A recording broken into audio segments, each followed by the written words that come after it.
দম বন্ধ করে সে দেখতে থাকে পায়ে পায়ে তার দিকে এগিয়ে আসছে স্নিগ্ধা।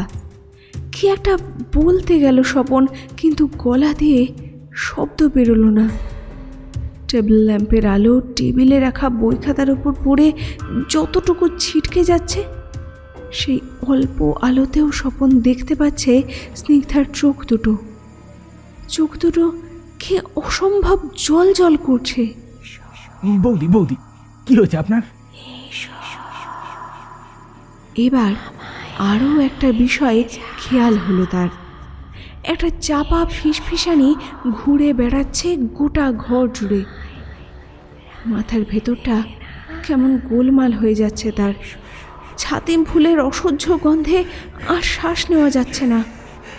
বুক ভরে একটু শ্বাস নেওয়ার জন্য ব্যাকুল হয়ে উঠল স্বপন, আর তারপরেই সে পড়ে গেল জ্ঞান হারিয়ে।